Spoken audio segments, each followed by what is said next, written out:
Hey, what's up everybody? Welcome to another video. Today we're going to get started on the SH Figuarts Kamen Hansel no Gretel, aka Hansel and Gretel, for all these people who don't know old time storytelling. But yeah, let's get started. Kamen the pink bomber, the main the slash swordsman, the rock and roll star. But yeah, really enjoyed this figure. I like the fact that all the saber stuff has been quite unique, even with their similarities. It's just one of those things where I love what has been done. I'm really hoping that we get everything from this, because even with all the constant drivers and designs, it has been supremely fun for me. One of the things is I really love Slash's head design. I really like this punk rock style. It's really nice. Also, I enjoy the fact that he loves his sword so much. It's actually in Gundam, it would be his V-fin, so it's pretty cool. I have added an SHF peg upgrade to give it a little bit of height, because I felt like it set a little too low. It was always like this, like in the plate. So I gave it a little bit of room to shine. As far as our look, I really like what was done to this suit design. It gave it a nice little pop to it. But with that being said, let's talk about our articulation. We can pull the shoulders out. With our SHF peg upgrade, we get a lot of room for articulation in the head, giving it way more room to doing certain styles and things like that. But obviously when you put it up, the neck will seem like it sits a little high, but look at that. It looks really good here, giving a lot of personality and depth to it. As far as our arms go, we can do the SHF pull-out method, giving a little bit of range. We can extend our arms up to a semi T-pose. As you can see, even with the head straight. Oh, wait, no, we can get a T-pose. My joints were just super duper tight there. As you can see here, we can actually hit a T-pose with no problem. We do have bicep swivel. As you can see, mine is super tight. And we have double joint, but it's gonna seem like it's on a singular joint, but it is indeed a double joint. We have standard SHF pegs. And as far as torso, it's gonna seem limited here because of the way our armor is, but it will have nice roticulation. As you can see, the lower waist gives it that extra little bit of room that it needs to go forward for our ab crunch. We have the drop down method working really well here in our favor. We have a thigh swivel, and we have a double jointed leg. I think where we always fail with this stuff is going to be that ankle pivot. It just won't be as good as what it used to be. That ankle pivot used to be top-notch game, and I think that's where we're falling off here, is making sure that ankle pivot game is strong. We do have toe pivot though, so that makes up in some cases, right?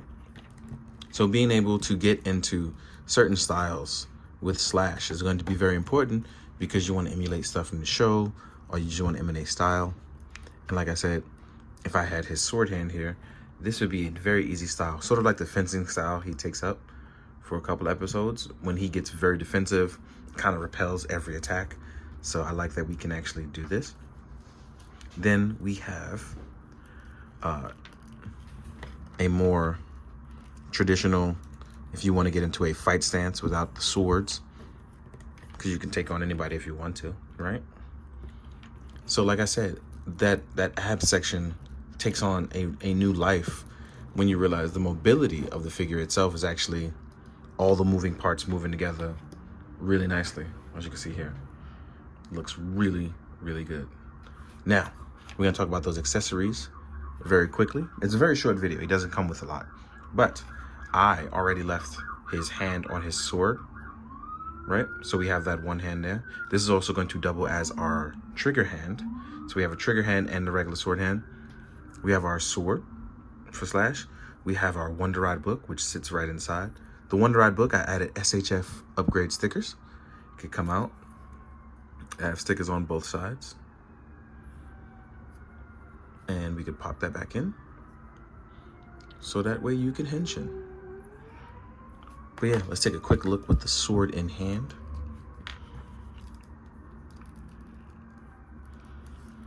And like I said, depending on what kind of style you want to go with, we can do a defensive style. We can actually do a fencing style, right? That nice articulation, putting that head down. This guy can look good just about any pose he does. And I like that. I like that a lot. Now, that being said, we also have a nice gimmick that is included with him. And that gimmick is his sword turns into a gun with the simple gimmick of replacing this top part and adding in the sword turning into a short gun. See, this opens up and there's the little blade part opening up into a weapon that is supposed to shoot. Very simple gimmick. It works out pretty well. I like it. As far as other hands go, you will get one more sword hand for left or the right. You will get some open palm hands. Oop. I don't know why that was gripping away from me. But here we are with some open action hands. Semi-relaxed, semi-open action. And then you'll get one rockstar hand, which I love, for when he changes personalities. I really like this. I wish you would have gotten 2 of them. I don't know why they only gave 1, but yeah. And that covers our accessories, that covers the looks and articulation. Now we're gonna jump into a quick size comparison. I'll see you guys in a second. Now we're gonna jump into the size comparison. I think the first things first, I'm always gonna compare to the series it's from. So from Kamen Rider Saber, we will add the title character, Saber. Here's his brave dragon form. And one thing I talk about all the time when I review the Saber stuff is I like the fact that the designs are very different, but more importantly, they actually made a bunch of these guys different sizes. So I like the fact that we have Saber here, who's a little bit bigger. Then we have Sarutobi Ninja, which is a little bit smaller. And then we have Buster, who's a little bit wider. So we actually have a bunch of actual different body sizes being represented through various tropes. As well as Small Ninja, the main character, the rock and roll eccentric character. We have a bunch of different stuff. So I like that. I like that. As you can see, 4 different body types actually displayed across from different characters. So let's move these guys out of the way very quickly as I try to put them down safely because my room is a hot mess. Now we're gonna jump into some other stuff. So let's, you know what? Here's Revi, aka Revi. And yes, I pronounce it wrong because it's fun for me to do that. No, I'm kidding. I just like the pronunciation of Revi because I know it's Revi. But yeah, here we are with our newest rider, right? And as you can see, he's a little bit bigger. They're actually scaled up to older SHF. So if you did 01 or if you did Kamen Rider Kuga, like now, these guys are actually a little bit bigger and a little bit closer to 6 inches versus Kuga, who is 5.7. These guys are actually a lot closer to the 6-inch scale, right? Let's remove these 2. Now we can do some other stuff. So here we are with a Sentai counterpart over at the Lightning Collection. And as you can see, like I said, they are very close to 6-inch. Here we are with a Marvel Legends Ben Reilly. And he doesn't look that much smaller as where Kuga would have looked very, very small. And I have his head looking just about straight. I had it a little bit lower. But as you can see here, he's not much smaller than him. Next up, here we are with an Articulated Icons Ninja. Unfortunately, my Action Force is put away right now as I was cleaning up, but I'm going to use my Cobra Officer from Classified. These guys are a little bit smaller than Action Force, right? Then we have stuff like Mythic Legions right here with a custom skull. And let's get a Mezco in there.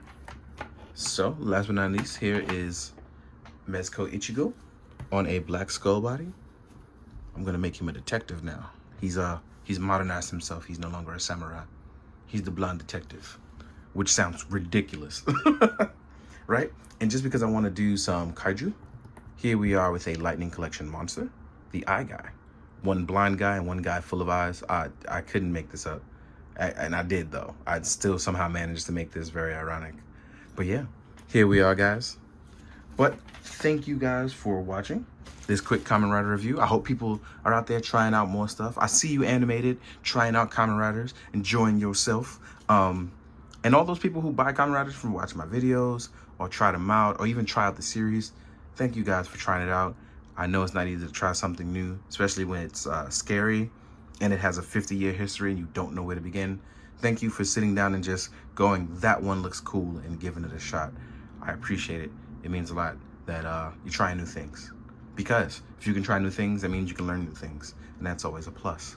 So thank you as always. Please go out, tell the people that you love them. Tell yourself that you love you. Look yourself in the mirror and go, hey, I love you, man. Or sis, depending on what it is. But please, be good, do good. Drink your water, guys. Later.